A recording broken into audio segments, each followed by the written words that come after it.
से पूरी दुनिया में आंधी बन के छा रहा है। हिंदुस्तान के मुशरिकों ने कलमा पढ़ा, अमेरिका के यहूदियों ने कलमा पढ़ा, ब्रिटेन के नसरानियों ने कलमा पढ़ा। दूसरे सारे मज़ाहिब एक बिरादरी से रिलेटेड होते हैं। जरा गौर से सुनिएगा मेरी बात।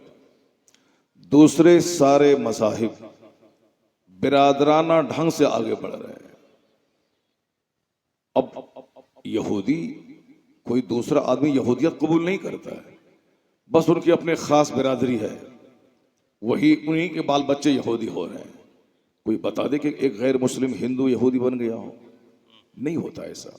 भले ही यहूदियों ने दुनिया में बहुत कुछ दिया, हेलीकॉप्टर दिया, हवाई जहाज दिया, उन्होंने कंप्यूटर दिया, बहुत बड़े बड़े विद्वान जो है वो सब हुए, उन्होंने बहुत कुछ दिया, मगर कोई एक गैर मुस्लिम हिंदुस्तान का वो यहूदी बन जाए, ऐसा नास्तिक बन सकता है?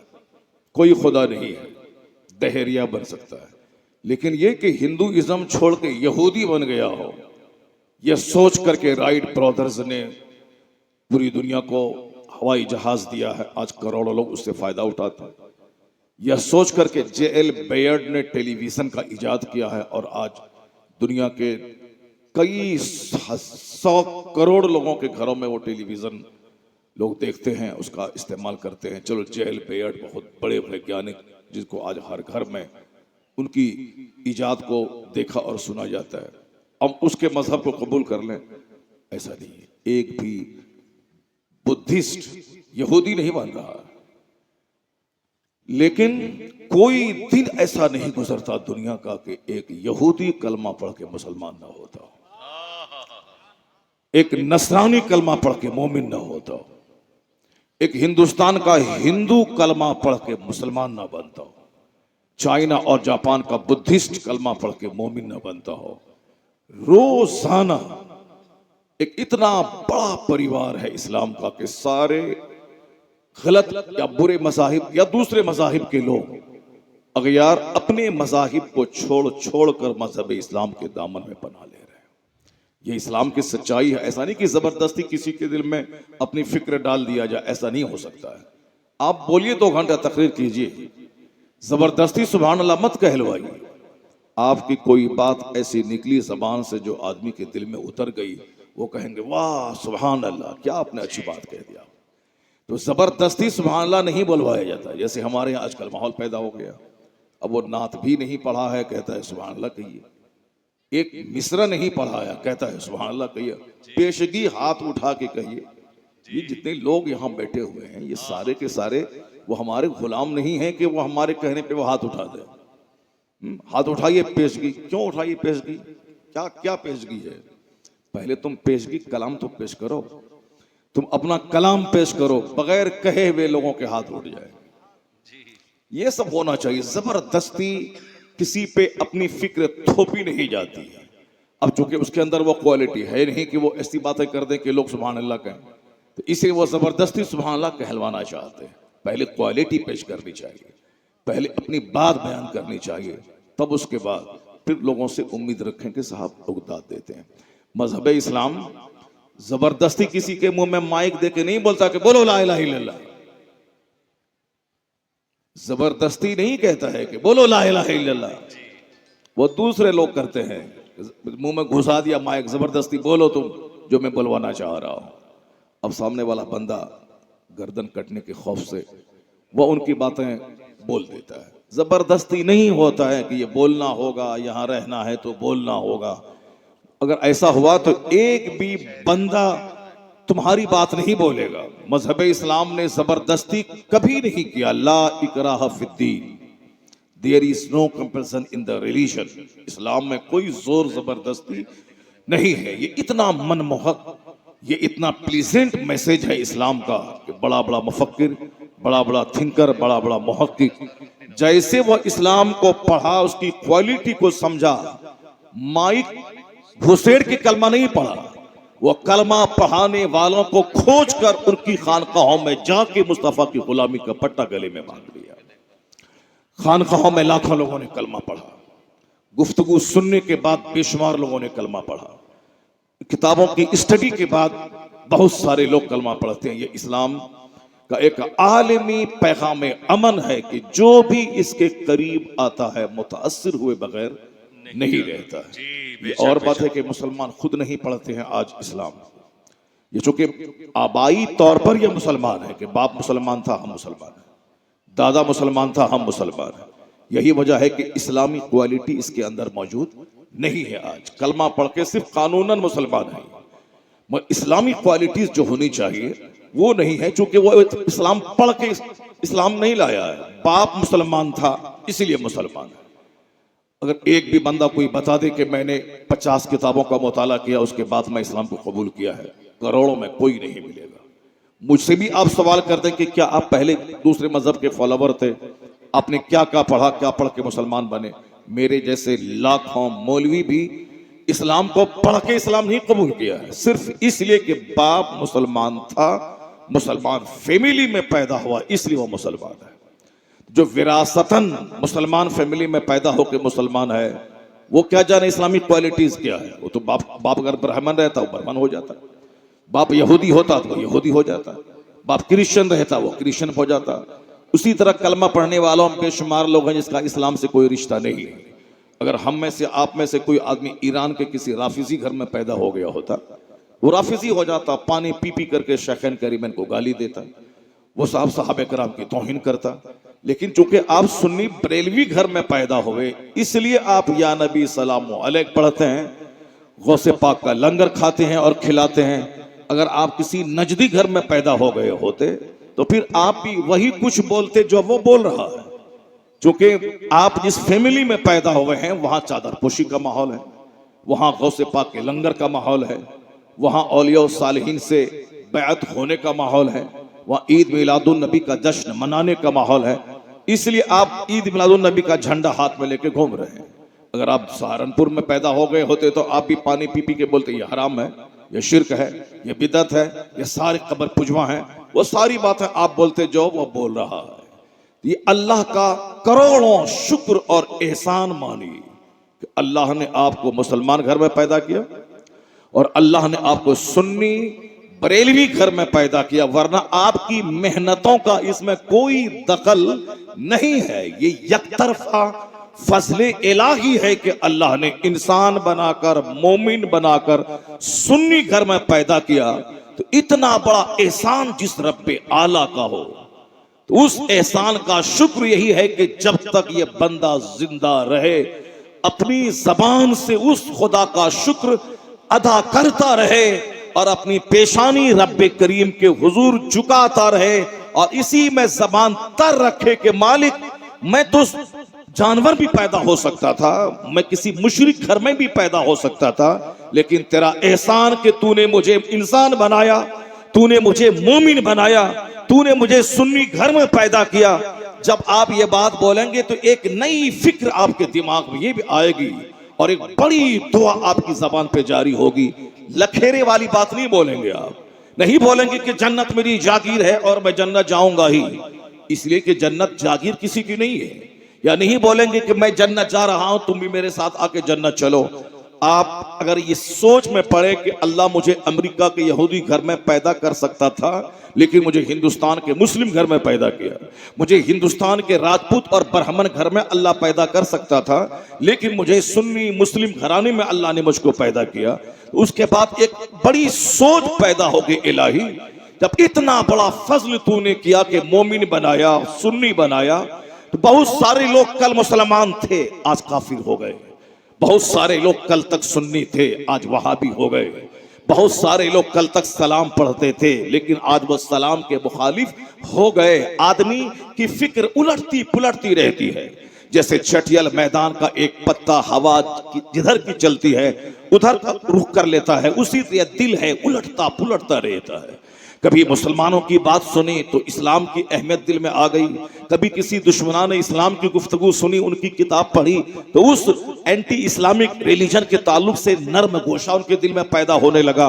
बेशुमार लोग थे जो सुन्नी घर में पैदा हुए आज वहां भी हो गए, और जितने भी लोग उस ग्रुप में गए हैं उसमें 99% वह लोग थे जो सुन्नी घर में पैदा हुए, सऊदी अरब कमाने के लिए गए, वहां उनका मजहब कबूल कर लिया।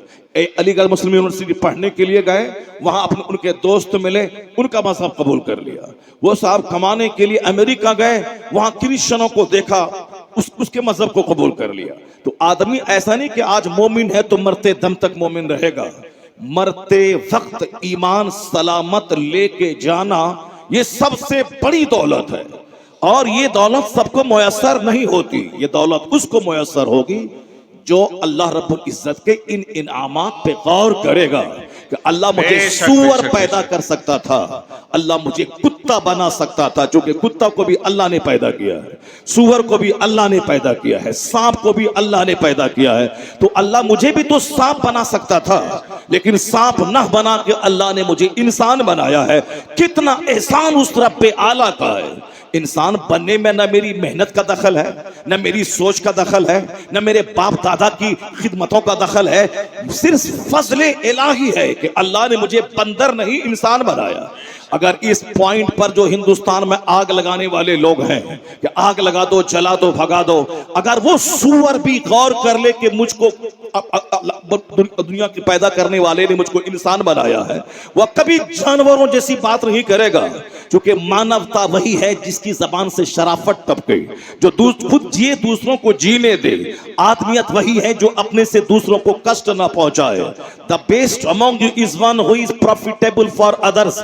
अगर वो सोच ले कि मैं सूअर नहीं इंसान हूं, कभी जबान से काटने की बात नहीं करेगा, समाज में आग लगाने की बात नहीं करेगा। चूंकि वो इस पर गौर ही नहीं करता है कि मैं बंदर नहीं मैं इंसान हूं, वो गौर ही नहीं करता है कि मैं छुछंदर नहीं मैं इंसान हूं, इसलिए इंसान होने के बावजूद जानवरों जैसी हरकतें करता है। दूसरों को कष्ट देना, दूसरों को मारना, दूसरों को दबाना। सामने वाला बंदा एक्सीडेंट कर गया, वो एक कतरा पानी के लिए तरस रहा है, मगर ये जानवर वीडियो बना रहा है, उसका एक कतरा पानी उसको नहीं दे रहा है। ये बता दें कि उस वक्त एक बंदा, एक भाई तड़प रहा है, खून निकल रहा है, एक कतरा पानी उसके लिए आबे हयात के मानिंद है। उस वक्त वीडियो बनाना चाहिए या उस मरने वाले भाई को एक कतरा पानी पिलाना चाहिए, मगर ये पानी ना दे करके वीडियो बनाता है। मतलब ये निकला कि देखने में आदमी तो है पर आदमियत इसके अंदर नहीं है, शराफत नहीं है। तो जो अपना जिए और दूसरों को काटना चाहता हो, चूंकि लोग आज गौर ही नहीं करते हैं, सोचते ही नहीं है। और सच कहा मेरे पैगंबर ने कि आखिर जमाने में लोगों की अक्लें छीन ली जाएंगी। तुन जाओ अकूलो अक्सरे जाले का जमान सयाती अलन्ना से जमान। अनकरीब लोगों पर एक ऐसा वक्त आएगा कि उस वक्त लोगों की अक्लें छीन ली जाएंगी, लोग पागल और दीवाने की तरह करेंगे। और आज अक्सर लोग इसी डायरेक्शन की तरफ सफर कर रहे हैं। यह सोचना नहीं है कि मैं गरीब हूं या अमीर। सामने वाला 50 स्कॉर्पियो लेके बारात गया है, मुझे भी भीख मांग के अपने बेटे की बारात में 50 गाड़ी लेके जाना है। सामने वाला आदमी 1000 आदमी को खाना खिलाया है, मैं भी मस्जिद के दरवाजे पे भीख मांगू और मुरादाबाद के एक्सपोर्टर के दरवाजे पे जाके मैं उसका पांव चूम करके मैं उससे भीख मांगू, मगर मुझे खिलाना है लोगों को। ये अक्ले सलीम नहीं है कि उनके पास दौलत है तो वो किया, मेरे पास नहीं है तो मैं अपनी हद में रहूं, मैं अपनी औकात में रहूं। नहीं, अपनी औकात से बढ़ के फजूल खर्ची करके कर्ज के बोझ में दब के मकान बनाना, इंस्टॉलमेंट पे कार खरीदना, इंस्टॉलमेंट पे फ्रिज खरीदना, इंस्टॉलमेंट पे वॉशिंग मशीन खरीदना। क्योंकि सामने वाले के घर में वॉशिंग मशीन है और मुझे भी वॉशिंग मशीन खरीदनी है, सामने वाले के घर में एसी लगी है, मुझे भी एसी खरीदनी, जबकि सारा सामान कर्ज पे लाया है। एक दिन जमीन घर उसका बिक जाएगा, ये सारे सबका इंस्टॉलमेंट चुकाने में। नहीं, वो लिया है एसी तो मुझको भी लेना ही लेना है। सच कहा मुस्तफा ने, आखिर जमाने में लोगों की अक्लें छीन ली जाएंगी। एक 18 साल का जवान नाच रहा है तो चलो जवान है, लेकिन 80 साल की बुढ़िया को क्या हो गया जो अपने पोते की शादी में नाच रही है? ये 60 साल की औरत को क्या हो गया जो अपने बेटी की शादी में नाच रही है? इसे क्या हो गया? आखिर ये 70 साल की बुढ़िया नाच के क्या दिखाना चाहती है? ये क्या करना चाह रही है? मर्द पैदा हुआ है 10 कुंटल मिट्टी अपने सर पे लेके वह बोझ ढोएगा। मर्द पैदा हुआ है फजाओं में एक साल तक मुअल्लक रह के कायनात की सच्चाई का पता लगाएगा। मर्द पैदा हुआ है समंदर में गोता लगा के समंदर की सच्चाइयों से बाखबर होगा। मर्द पैदा हुआ है रात रात भर फैक्ट्री के दरवाजे पर लाठी लेके दरबानी करेगा। मर्द पैदा हुआ है ट्रैक्टर और ट्रॉली चलाएगा। मर्द पैदा हुआ है खेत में 15-15 घंटे तक बारिश में भीग कर वह खेती बाड़ी करेगा। यह काम औरत नहीं कर सकती है। मर्द को अल्लाह ने औरतों के मुकाबले में डबल ताकत दी है। यही वजह इसका चमड़ा स्ट्रांग है, इसकी फिक्र स्ट्रांग है, इसकी हड्डी मजबूत है। औरतें चूंकि सिर्फ नाजुक हैं इसलिए अल्लाह ने उनके चेहरे पे दाढ़ी के बाल नहीं उगाए हैं। उनके हुस्न की जरूरत है मर्दों के लिए। वो कोमल है, वह सॉफ्ट है, वह नर्म है। उसका चमड़ा उतना हार्ड नहीं है कि दाढ़ी के बाल उगाए, इसलिए वह नर्म है, नर्म रहे, पर्दे में रहे। मगर आप देख लें ये मर्द लंबा बाल रख करके साहब उसमें रबड़ लपेट रहा है। ये मर्द साहब छींट वाला कपड़ा पहन करके औरत बनना चाह रहा है। ये मर्द घर में बैठ रहा है, औरतों को पढ़वा के उससे कमाई करके खा पी रहा है। ये औरतें हैं जो सर के बाल कटवा के ये मर्द बनना चाह रही। क्या हुआ? मुस्तफा ने क्या कहा? तुम ज़ौक़ूलो अक्सरे ज़ालिका ज़मान, एक वक्त ऐसा आएगा कि उस जमाने के अक्सर लोगों की अक्लें छीन ली जाएंगी। आज मर्द औरत बनना चाह रहा है। नहीं देखा आपने लंबे लंबे बाल रखकर रबड़ रगड़ने का क्या मतलब है? ये मर्द गले में लॉकेट पहन रहा है, ये लॉकेट तो औरतों को पहनना था। ये मर्द हाथ में सोने की अंगूठी पहन रहा है, क्या मतलब? तुम मर्द हो या औरत हो? या सोना मर्द के लिए हराम है, ये औरत के लिए जायज है। हाथ में मेहंदी लगाना ये औरत का काम है ताकि औरत और मर्द के हाथ में फर्क पैदा हो जाए। लेकिन आज औरतें मेहंदी नहीं लगा रही, मर्द मेहंदी लगा रहा है। और सब मर्द अपने हाथ में सोने का कंगन पहन रहा है, औरतें चूड़ी पहनना छोड़ रही हैं। आखिर क्या हो रहा है? ये औरतें जींस पहन रही हैं और मर्द साहब हाफ पैंट चड्डी पहन रहा है। मर्द कोट पहना है, अंदर में इनर पहना है, स्वेटर पहना है, 4 लिबास है। और ये सिर्फ नाजुक है, सिर्फ अपना हुस्न दिखलाने के लिए एक मामूली सा बारीक कपड़ा पहन के ठहर रही है। यानी मर्द औरत बनना चाह रहे हैं, औरतें मर्द बनना चाह रही। साहब लड़के हमारे गुल्ली डंडा खेल रहे हैं, हमारे बच्चे दिन भर गुटखा खा रहे हैं, साहब हुल्लड़बाजी कर रहे हैं। बेटा को संभालने का ख्याल नहीं कि मेरा बेटा प्रोफेसर बने, डीएम बने, एसपी बने, बहुत बड़ा आलिम बने। नहीं, ये सारा ख्याल हटके अब बिटिया पे आ गया है कि मेरी बिटिया डॉक्टर बनेगी, मेरी बिटिया आईपीएस ऑफिसर बनेगी। ये बताएं जबकि हर बेटी की शादी होगी, मेरी बेटी डीएम हो जाए, 5 करोड़ रुपए महीना कमा ले, क्या वह बगैर शौहर के रह पाएगी क्या? अक्सर बेशतर सारे लोग देख रहे हैं कि जो भी औरतें जॉब में जा रही हैं 99.9% उसका अपने शौहर से रिश्ता ताल्लुकात खुशगवार रही है। यहां तो स्कूल के एक मामूली टीचर जो 35,000 रुपए महीना कमाती है, उनका रिश्ता शौहर से बिगड़ा हुआ है। वह शौहर से तलाक का मुतालबा कर रही है। 35,000 कमाने वाली आज जो डॉक्टर बन के 5 लाख डेली कमाएगी, क्या वो चाहता उनका बाप के इनका रिश्ता इनके शौहर के साथ खुशगवार रहेगा, एक अच्छी जिंदगी गुजारेगी? नहीं होगा ऐसा। देखने में लगता है वह उसकी बीवी है, घर में लत्तम जुत्तम का माहौल है। यहाँ बगैर कमाए तो सर के बाल निचोड़ साहब सर के बाल उधेड़ के रख दे रही है। और जो 5 लाख महीना कमाएगी उसका क्या हाल होगा?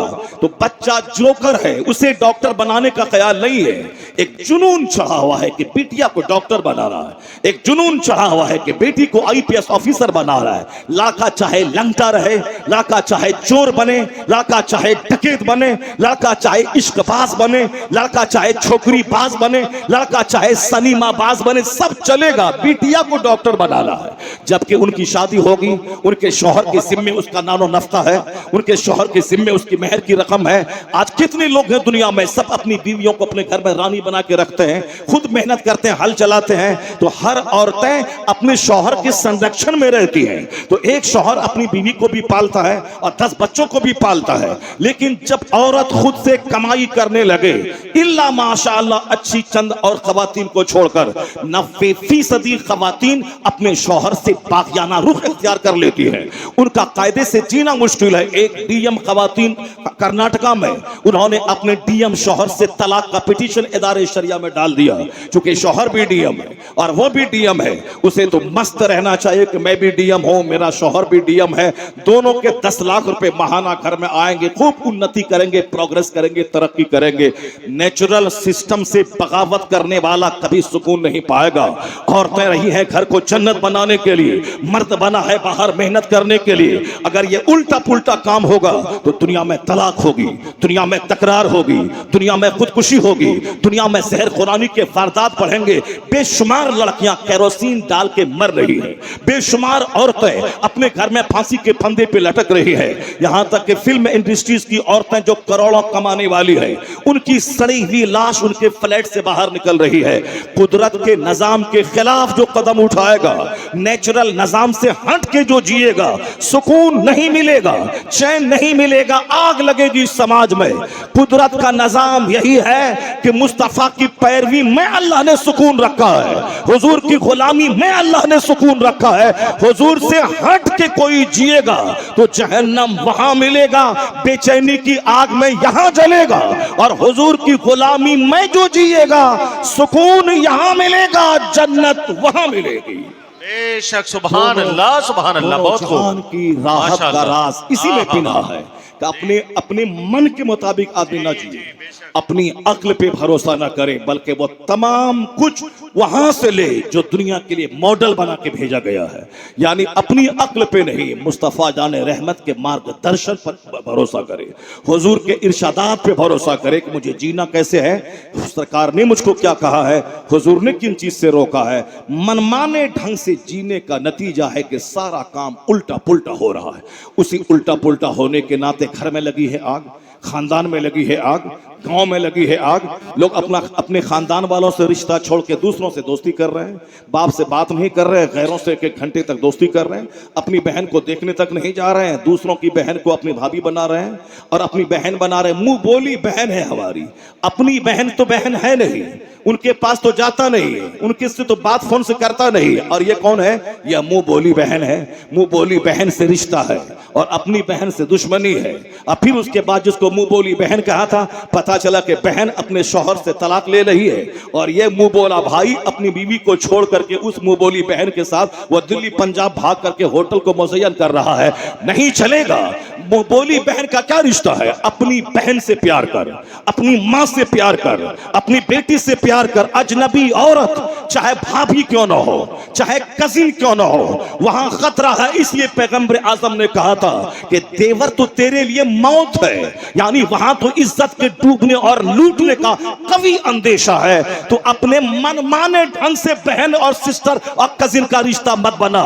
रिश्ता वही है जो मुस्तफा ने कहा है, मुस्तफा ने जो उसूल दिया है, उससे हटेगा तो समाज में ज़िनाकारी फैलेगी, उससे हटेगा तो समाज में आग लगेगी। आज ज़िना को रोकने में अमेरिका नाकाम है, ज़िना को रोकने में हिंदुस्तान की गवर्नमेंट नाकाम है, ज़िना को रोकने में आज सारी दुनिया के सारे ममालिक नाकाम है। इसलिए कि वह अपने हिसाब से पुलिस का सहारा ले रहा है, कोई हुकूमत पुलिस का सहारा ले रही है, कोई हुकूमत साहब कानून नए नए बना रही है। कुछ नहीं हो रहा। हिंदुस्तान में हर 10 मिनट पे रेप के केस दर्ज हो रहे हैं, अमेरिका में हर 2-4 मिनट के बाद रेप के केस दर्ज हो रहे हैं। इसलिए कि आजादी का गलत इस्तेमाल है, फ्रीडम का गलत इस्तेमाल है, पर्दे को बोझ माना जा रहा है। अपनी अक्ल को घुसेड़ के मर्दों की तरह औरतों को भी घर से बाहर निकाल के मर्द के बाजू में बिठा के मखलूत तालीम का इंतजाम किया जा रहा है। नतीजे में स्कूल में रेप है, कॉलेज में रेप के वारदात है, समाज में रेप है। जो पढ़ाने वाली शिक्षिका टीचर है वो वहां रेप कर रही है, रेप करवा रही है। नहीं रुकेगा रेप। एक कानून है, वो कानून हया, वो है कानून पर्दा, मुस्तफा का दिया हुआ। जहां अमेरिका यूरोप का कानून दम तोड़ दे, वहां मुस्तफा का कानून पर्दा नाफिज कर दे। बगैर पुलिस की मदद के 80% ज़िनाकारी का खात्मा हो जाएगा। बेशक बेशक बेशक। नारे तकबीर, नारे रिसालत, उलमाए अहले सुन्नत, मुफ्ती शहरियार साहिब क़िबला, इस्लाही मुआशरा कॉन्फ्रेंस। कुरान अल्लाह का कलाम, कुरान अल्लाह का कलाम है जो अल्लाह सारी डिमेरिट से पाक है। जो अल्लाह तमाम डिफेक्ट से पाक है, जो अल्लाह तमाम कमजोरी तमाम वीकनेस से पाक है। हम तो कमजोरी का पुतला है। मेरे पेट में है 2 केजी पाखाना, हमारे पेशाब की थैली में है 1 लीटर पेशाब, हमारे पास नींद कमजोरी है। मैं जब सोता हूं तो मुर्दा बन जाता हूं। कोई भी आके मेरी गर्दन पे छुरी चला सकता है। मुझको जब पेशाब लगता है तो भरी महफिल में वजीर आजम उठ करके वो वॉशरूम जाता है। आप सबों को जब लेट्रिन लगता है तो आप बाथरूम में जाके वो काम करते हैं जो काम एक मेहतर करता है। मेहतर किसे कहते हैं? जो दूसरों का पाखाना साफ करता हो। और हर आदमी अपने आप में मेहतर है, क्योंकि हर आदमी अपना पाखाना वॉशरूम में खुद साफ करता है। वह दूसरे नौकर गुलाम को लेके नहीं जाता है कोई तुम चलो पाखाना मैं करूंगा, तुम हाथ से साफ करना। वो इंतहाई दर्जे का बदअखलाक माना जाएगा जो वॉशरूम में अपने नौकर गुलाम को लेके जाएगा। इसलिए अमेरिका के जो बाइडन हो या इसराइल के नेतन्याहू हैं या हिंदुस्तान के कोई हुक्मरान हो, वो वॉशरूम तनहा जाता है, अपने हाथ से अपना पाखाना साफ करता है और दिन में ये काम 2-3 बार करता है। और जब तक जिंदा रहेगा तब तक करना होगा। ये जब तक लाचार था तो मां करती थी, मां की गोद में मां पाखाना साफ करती थी। और जब यह 2-4-5 साल का था तो मां उसके कपड़े को धोती थी। लेकिन जैसे यह मैच्योर हुआ तो अपना पाखाना खुद से साफ करना है। ये इतनी बड़ी कमजोरी अल्लाह ने बंदों के साथ लगा दी है। खाना है अब पाखाना करना है, और फिर जिसके पेट में 2 लीटर पाखाना वो ये बोले I am greater than you, मैं तुमसे बड़ा हूं, मैं अच्छा हूं, मैं अच्छा हूं। ये घटिया है, ये मेहतर है, ये डोम है, ये फला है, ये भंगी है। तो अगर तू भंगी है पाखाना ढोने वाला तो तू भी उस भंगी से कम है कि वो दूसरों का पाखाना ढोता है और तुम अपना पाखाना धोता है वॉशरूम में। इतनी बड़ी कमजोरी अल्लाह ने लगा दी। अरबपति हो उसे भी वॉशरूम जाना है, मजदूर हो उसे भी अपने हाथ से पाखाना धोना है, ताकि जब भी घमंड हो अपने हुस्न पे, जब घमंड हो अपने माल पे, घमंड हो अपनी बिरादरी पे, घमंड हो अपनी मेजॉरिटी पे, घमंड हो अपने इक्तदार पे, तो बंदे वॉशरूम में अपना पाखाना साफ करना याद कर लेना। तू मेहतर को बुरा समझता है, वह काम तू कर रहा है। जब उस पर गौर करेगा तो सारा गुरूर मिट जाएगा, आजिज़ी खाकसारी पैदा हो जाएगी। क्योंकि आदमी जब सोचेगा तब यहाँ तो हर आदमी सोचता है, गरीब भी सोचता है कि मैं अरबपति हूँ, और अरबपति सोचता है कि मैं आदमी नहीं बल्कि मैं बहुत बड़ा तानाशाह हूँ, मैं जो चाहूंगा सो हो जाएगा। अल्लाह ने मौत को मेरे पीछे लगा दिया है, अल्लाह ने बीमारी को मेरे पीछे लगा दिया है, अल्लाह ने रुसवाई को मेरे पीछे लगाया है, अल्लाह ने गरीबी को मेरे पीछे लगाया है। आज अमीर था, कल पूरे समाज का गरीब तरीन इंसान बन गया, सारे लोग उसकी गुर्बत का मजाक उड़ा रहे हैं। कल सेहतमंद था, आज वेंटिलेशन पे चला गया, आज ऑक्सीजन पे चला गया। उनसे कहिए कि बड़ा कल इतराते थे, बड़ा कल घमंड करते थे, तोड़ देंगे, मार देंगे, काट देंगे। अब बताओ हाथ उठाओ, वेंटिलेशन पे कैसे उठा सकता है? नींद मेरी कमजोरी, मौत मेरी कमजोरी, गरीबी मेरी कमजोरी, रात मेरी कमजोरी, मौसम की तब्दीली मेरी कमजोरी। यह कमजोरी नहीं बल्कि मेरे जिंदा रहने के लिए जरूरी चीजें हैं। मगर हमें अल्लाह रब्बुल इज्जत ने नींद देके मुर्दा बनाया है, फिर मुझे जिंदा करता है। अल्लाह ने मुझे पसीने की बदबू दिया है ताकि कभी इतराना मत, आजिज रहना, खाकसार रहना, मोडेस्ट रहना, ह्यूमिलिटी से काम लेना, ट्रूथफुलनेस से काम लेना, काइंडनेस से काम लेना। इंसान वही है जिसमें ह्यूमन क्वालिटीज मौजूद है। जानवर मत बनना, वरना जो अल्लाह सेहत देना जानता है वह बीमार करना भी जानता है, जो अल्लाह दौलतमंद बनाना जानता है वह गरीब करना भी जानता है, जो अल्लाह समाज में इज्जत देना जानता है वह समाज में जलील करना भी जानता है, जो अल्लाह राजा बनाना जानता है वो अल्लाह हाथ में कटोरा दे के भीख मंगवाना भी जानता है। इसलिए अल्लाह तबारक व तआला का जो समझदार बंदा है, जो मुस्तफा का गुलाम है, वह ना बीमारी में टूटता है और ना सेहत में मगरूर होता है, ना खुशहाली में इतराता है और ना गरीबी में मायूसियत का शिकार हो जाता है। वह हर हाल में अल्लाह पर यकीन करता है कि मेरा खुदा वो है जो हुकूमत देना भी जानता है और हुकूमत का गलत इस्तेमाल हो तो उसको भिखारी बना भी जानता है। मेरा खुदा वही है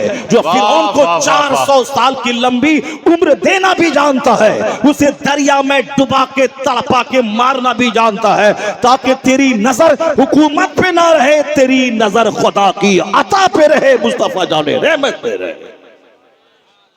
और इससे हट के जो जिएगा वो काफिरों की दौलत को देख करके काफिर हो जाएगा। इससे हट के जो जिएगा उसके इक्तदार को देखकर ये खुद बेईमान हो जाएगा। उससे हट के जो जिएगा उसका चहल पहल और उसका समाज में अहले गहले फिरना, ये इसे काफिर बना देगा।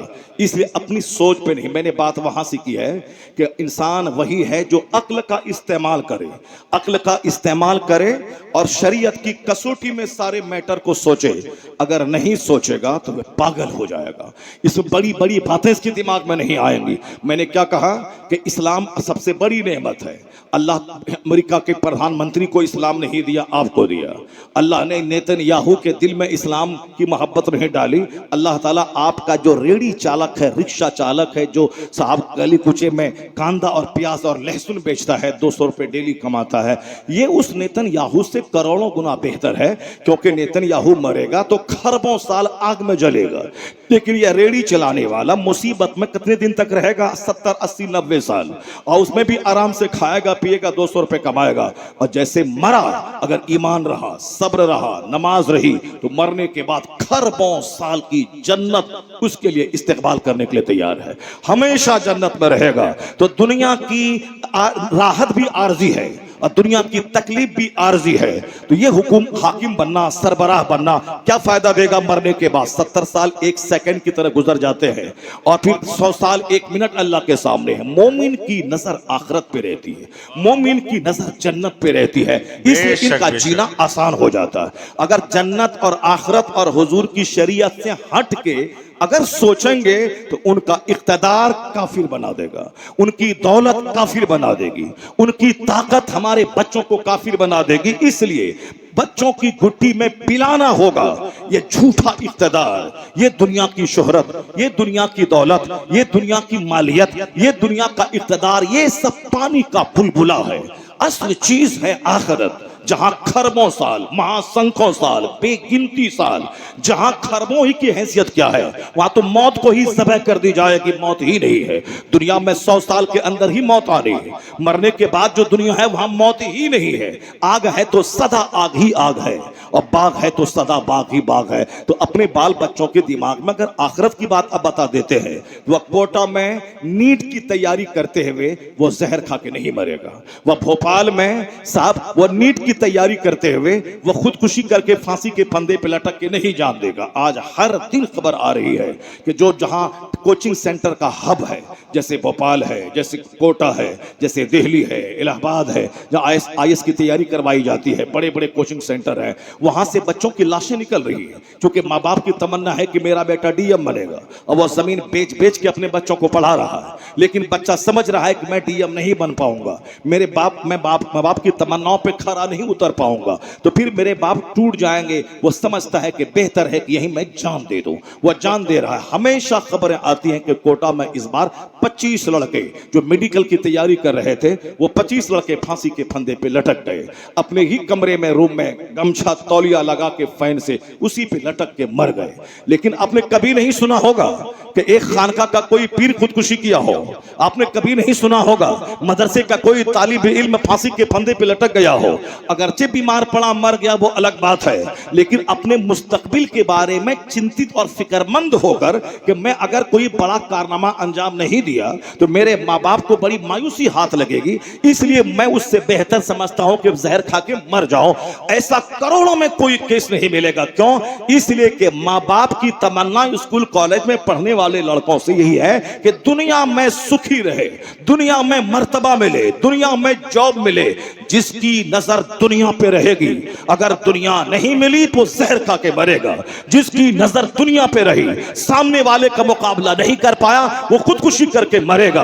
अगर किसी के कार की तो कोई हद नहीं है, मकान की तो कोई हद नहीं है, जॉब की तो कोई हद नहीं है, अदना दर्जे का जॉब है वह चपरासी बनना, और साहब रेलवे की गुंटी में अब ऊपर नीचे करना। हाई क्लास का जॉब है इंडिया में IAS ऑफिसर बनना। तो जॉब की कैटेगरीज है, मगर मैं दिमाग में ठान लूं IAS मुझको बनना है, अगर नहीं बन पाया तो क्या करेगा? जहर खा के मर जाएगा। सामने वाले के पास आल्टो कार है 4 लाख की, मैं खरीदना है, मैंने खरीद लिया। फिर सामने वाला साहब वो इनोवा खरीद लिया 25 लाख की, फिर मुझको मुकाबला करना है। फिर सामने वाला साहब वो फॉर्च्यूनर ले आया 50 लाख रुपए की। अब क्या करेंगे आप? फिर आप अपनी जमीन बेचें, हाँ है करें, बैंक से कर्जा लें, फिर आपने फॉर्च्यूनर लिया। सामने वाला फिर तो 2 करोड़ की कार खरीद लिया, फिर आप क्या करेंगे? 2 करोड़ की कार जमीन बेच के खरीदा, फिर सामने वाला 10 करोड़ की जागवार कंपनी की कार खरीद लिया। गया, फिर आप क्या करेंगे? न कार की हद है, न मकान की हद है, न डेकोरेशंस की हद है। तो फिर अगर आपकी नजर दूसरों के मुकाबले पे रही तब तो इसी तरह जलील हो के पूरी मौत मरते रहेंगे। लेकिन अगर नजर मुस्तफा पे रही, सब्र पे रही, कनात पे रही और फिर मुस्तफा के फरमान पे रही और जन्नत पे रही, आखिरत पे रही कि दुनिया में सोने का घर भी बना लूं, आखिर अंजाम मौत है, कब्र में जाना है, इसको छोड़ना है। अगर नजर आखिरत पे रही, मुस्तफा के फरमान पे रही, वो जहर नहीं खाएगा, गरीबी आई तो सब्र करेगा, और मालदार बना तमन्ना पूरी हुई तो नेमत का शुक्र अदा करेगा। तो नेमत का शुक्र अदा करना दर्जात को बढ़ा देगा, सब्र करना बेपनाह अजर का हामिल बना देगा। मालदारी में भी ईमान बचेगा, गरीबी में भी ईमान बचता रहेगा। लैसल ग़िना अन कसरतिल अर्थ वलाकिन्नल ग़िना ग़िनन नफ्स। हुजूर फरमाते हैं कि असल में मालदारी ज्यादा अमाउंट जमा करना नहीं है। The true riches are not having a great amount of property. असल में मालदारी ये नहीं कि प्रॉपर्टी ज्यादा जमा कर ले, असल में रिचेस इज सेल्फ कंटेंटमेंट है, अपनी खुद सब्र करना, ये असल में मालदारी है। कनात से काम लेना, ये असल में मालदारी है। हुजूर से हट के जिएंगे तो समाज में आग लगेगी, हुजूर से हट के जिएंगे तो शख्सियत मजरू हो जाएगी, हुजूर से हट के जिएंगे तो खुदकुशी होगी जैसे समाज में हो रही है। मगर नजर रहे मुस्तफा पे तो जीने का मजा मिल जाएगा। नजर रहे मुस्तफा पे और मुस्तफा के फरमान पे तो किराए के घर में भी बादशाहों जैसा सुकून मिलेगा। वरना नहीं तो आप यूरोप के घर में, अरबपति घर में पैदा हो, अगर हिर्स और लालच से आपने काम लिया तो फिर वो दरिद्र बन जाएगा। फिर वो साहब जब मुकाबला नहीं कर पाएगा सामने का तो जहर खा के मर जाएगा। यही वजह है लता मंगेशकर जी ने कहा था कि 90 साल की लंबी उम्र मेरी हुई, दुनिया भर का मैंने भ्रमण किया, America, Europe, Toronto, France, Japan, Malaysia, Canada, कहां नहीं मैं गई, और करोड़ों का जेवर मैं खरीदी, और बंबई के पौष इलाके में उसका घर था। लेकिन जब उनसे कहा गया हाउ डू यू फील, इस प्रॉपर्टी, इस शोहरत, इस पॉपुलैरिटी पर आप कैसे किस कदर नाज कर रही हैं कि दौलत भी, इज्जत भी, शोहरत भी, करोड़ों आदमी आपके फैंस हैं, आपके गाने लोग गा रहे हैं, पार्लियामेंट हाउस में आपने वहां जाके देशभक्ति के गीत गाया, प्रधानमंत्री के सामने सारे मेंबर्स ऑफ पार्लियामेंट आपकी आवाज सुन के मस्त और मशहूर हो गए। इतनी पॉपुलैरिटी, इतनी शोहरत, तो आप तो मस्त रहती होंगी, दौलत भी, बंबई में घर भी, अमेरिका यूरोप का सफर भी, करोड़ों के जेवरात भी, करोड़ों की कार भी। आखिर क्या चाहिए बंदे को? बंदा कार के लिए, मकान के लिए, दुकान के लिए, मॉल के लिए, कॉम्प्लेक्स के लिए, अमेरिका जाने के लिए, 2-4-10 करोड़ पे फिक्स डिपॉजिट करने के लिए, इसी के लिए लोग लालायित और बेचैन रहते हैं। और वो सारी नेमतें उनको हासिल है। बंबई घूमने के लिए, बंबई में जिसका घर हो, जिस इलाके में साहब मुकेश अंबानी का घर हो, उसी मोहल्ले में उनका घर हो, समंदर के किनारे घर हो, सबसे कीमती इलाके में। लेकिन वो क्या कह रही है? वो कहती है I like to leave this world, मैं ये दुनिया छोड़ना चाहती हूं, जो मैं चाहती थी मुझको नहीं मिला। अल्लाह समद, करोड़ों जिसके फैंस हो, मगर वो क्या कहती, जो मैं ढूंढती थी मुझको नहीं मिला। एक पांव अमेरिका में है, दूसरा पांव फ्रांस में है, उसके बावजूद कहती हैं जो मैं ढूंढती थी मुझको नहीं मिला। यहां तो बिहार और उत्तर प्रदेश की बात छोड़िए, बंबई में पौष इलाके में जिसका घर हो, वो कहती है जो मैं चाहती थी मुझको नहीं मिला। क्या चाहती थी वो? मकान तो है, गाड़ी है, शोहरत है, इज्जत है, दुनिया भर का सफर है, फिर क्या चाहती थी? उनका एक जवाब था कि जो मैं ढूंढती थी मुझको नहीं मिला। इसका मतलब है वो सुकून दिल चाहती थी, वो दिल का इत्मीनान चाहती थी, और वो दिल का इत्मीनान नहीं मिला। ना पॉपुलैरिटी के ढेर पे, ना पार्लियामेंट में गाना गा के, ना करोड़ों के घर में रह के, ना अमेरिका फ्रांस से घूम के।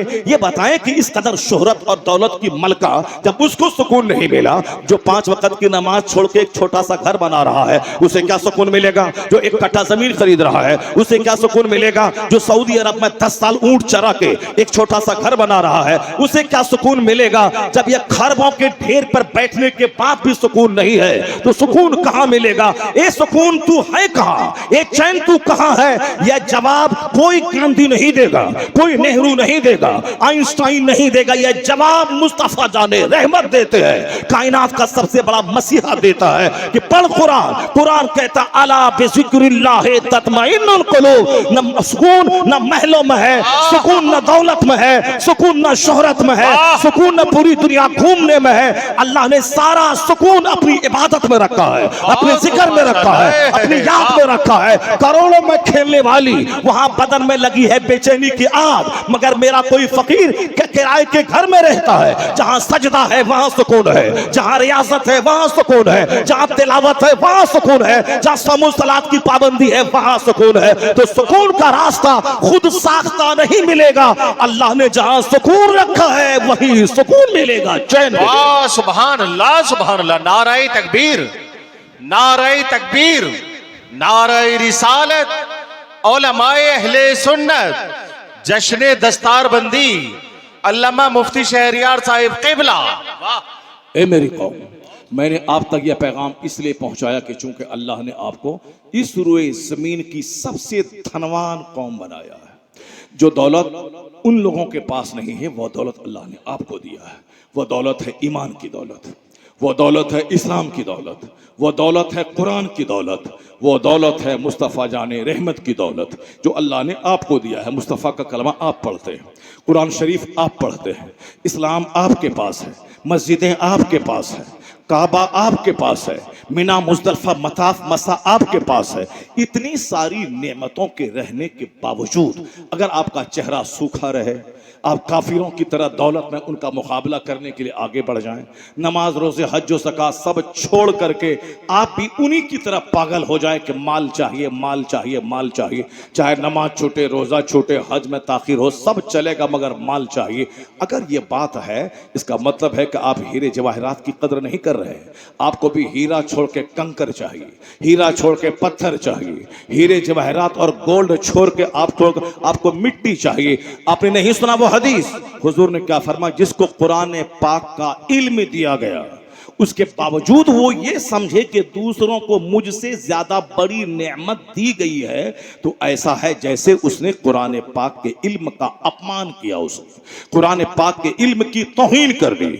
इसलिए जिसको कुरान का इल्म दिया गया वो न समझे कि बैरिस्टर मुझसे अच्छा है, वो ना समझे कि प्रधानमंत्री मुझसे अच्छा है, वो ना समझे कि सामने वाला आदमी जो 1000 बीघा जमीन, 1 एकड़ जमीन का मालिक है, वो जमींदार के सामने मेरी क्या हैसियत है।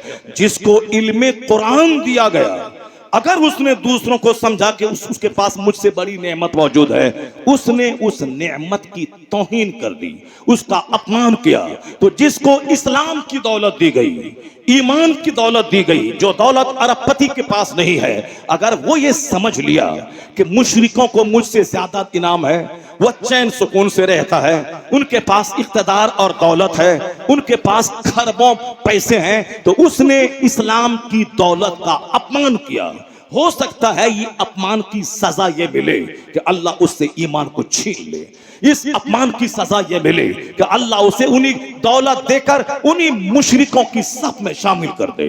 जब तुझे गोल्ड पसंद रही है, जाओ उसके साथ मिट्टी ले लो। जब तुम्हें इज्जत पसंद रही है, जाओ उस मुशरिकों के साथ तुम जहन्नम बन जाओ। जो ईमान को सबसे बड़ी दौलत नहीं समझेगा, वह मकान को सबसे बड़ी दौलत समझेगा, इख्तिदार को सबसे बड़ी दौलत समझेगा, तो अल्लाह इख्तिदार दे के ईमान छीन लेगा, अल्लाह दौलत दे के ईमान छीन लेगा। अगर आप चाहते हैं कि ईमान सबसे बड़ी दौलत है, तो हर वक्त जबान पे चर्चा करना होगा, इलाही लकल हम्द व लका शुक्र, तेरी तारीफ, तेरा शुक्र है कि तूने मुझे अमेरिका के यहूदी घर में नहीं पैदा किया, हिंदुस्तान के ब्राह्मण घर में नहीं पैदा किया, हिंदुस्तान के राजपूत घर में नहीं पैदा किया, हिंदुस्तान के खरबपति घर में नहीं पैदा किया, तूने मुझे मुसलमान घर में पैदा किया, सुन्नी घर में पैदा किया, मिलाद फातिहा वाले घर में पैदा किया। ए अल्लाह, जब बगैर किसी मेहनत के तूने मुझे यकतरफा फजल करते हुए इतना इनाम दिया है, तो एक इनाम और दे देना। ज़ोहर में यही मांगेगा, असर में यही मांगेगा, मगरिब में यही मांगेगा, जो इसका महत्व जानेगा वह खिलाफे काबा थाम कर यही बोलेगा, और फिर वह रोज़े रसूल पे यही मांगेगा। कौन? अगर इसको बड़ी नेमत वो समझेगा, तो नेमत तो ये लूट रही है। ये सुन्नी था, कल वहाबी हो गया, ये मुसलमान था, फिर काफिर हो गया, मैं आज मुसलमान हूं। मुमकिन है कि अगर कोई गलत हरकत मैंने की, इस्लाम से मैं निकल जाऊंगा, तो फिर वो यही दुआ करेगा, मालिक जब एक तरफा फजल करके इंसान बनाया, मोमिन बनाया, सुन्नी बनाया, तो एक एहसान और कर देना कि हालत मौत में ईमान की सलामती दे देना, मोमिन की हालत में मौत दे देना, और एक एहसान और कर देना, अपने महबूब की शफाअत से मुझे जन्नतुल फिरदौस अता कर दे। वाह वाह वाह जी, सुभान अल्लाह सुभान अल्लाह, हक बात है, बहुत खूब माशाअल्लाह, आमीन सुम्मा आमीन। अक्ले सलीम रहेगी तो बंदा हर वक्त मकान के लिए नहीं रोएगा, हर वक्त दौलत के लिए नहीं रोएगा, ईमान की सलामती के लिए रोएगा, ईमान के तहफ्फुज की फिक्र करेगा। वरना अल्लाह जिस तरह दौलत देना जानता है, गरीब बनाना भी जानता है। हो सकता है कि अल्लाह ईमान दिया मगर ईमान के अपमान की वजह से मुमकिन है कि अल्लाह तबारक व तआला काफिरों में शामिल कर दे, फिर उसी के साथ दुनिया और आखिरत की जिल्लत मुकद्दर में लिख दे। जो अजान की तौहीन करेगा, अजान के वक्त में दुनिया की बातें करेगा, अजान के वक्त में वह दुनिया की बातें करेगा, अजान हो रही है परवाह नहीं करेगा, बुजुर्गों ने लिखा है हो सकता है कि उनका खात्मा खराब हो जाए, उसका ईमान लूट जाए, क्योंकि उन्होंने सदाए तौहीद का अपमान किया है, अजान की तौहीन की है। अजान होती रही उस वक्त ये बात कर रहा है, जो कानून इलाही का मजाक उड़ाएगा जहन्नम की आग, तो वहां दुनिया ही में अल्लाह उससे जलील और रुस्वा करेगा, क्योंकि इज्जत देने वाला अल्लाह है, जलील करने वाला अल्लाह। ऐसा नहीं कि हम सजदा करते हैं तो अल्लाह ताला की शान है, और जिस दिन सारे लोग काफिर हो जाएंगे तो अल्लाह की वो हैसियत नहीं रहेगी, ऐसा नहीं है। अल्लाह तबारक व तआला के सामने दुनिया अल्लाह ने पैदा किया है, सबों को एक कतरा पानी से अल्लाह ने पैदा किया है। ये इंसान अल्लाह से क्या मुकाबला कर पाएगा? चाहे हजार नाचे कूदे कि हम इस्लाम मिटा देंगे, कुरान खत्म कर देंगे, मदरसा को खत्म कर देंगे, अजान बंद करवा देंगे, इनके हाथ में जो कुछ है ये करेगा।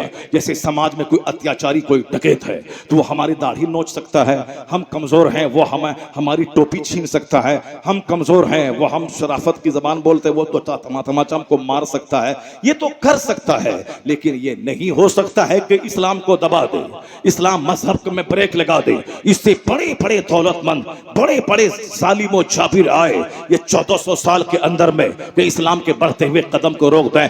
एक कौम मुस्लिम इक्तदार का गलत इस्तेमाल माइक हटवा सकता है, इक्तदार का गलत इस्तेमाल मदरसे के दरवाजे को बंद कर सकता है, लेकिन अल्लाह के नजदीक 100 साल 1 सेकंड है, 400 साल 1 मिनट है। तो अल्लाह जो कायनात का खालिक और मालिक है, वो 1400 साल में हमने उनकी कुदरत यही देखी है कि जब जब मुसलमानों में बदअमली पैदा हुई, मुसलमानों को के ऊपर में काफिरों और जालिमों को मुसल्लत किया गया, और जब जब काफिरों ने कहा इस्लाम मैंने मिटा दिया, अल्लाह उन्हीं काफिरों से कलमा पढ़वा के उसे इस्लाम का कैडर बना दिया है। इसलिए 1400 साल में हमने यही देखा है, मुसलमानों को बदअमली की सजा मिलती है, और जब मुशरिक कहते हैं कि मैंने इस्लाम मिटा दिया, तो उसी मुशरिक को कलमा पढ़वा के उसे इस्लाम का कैडर बना दिया जाता है।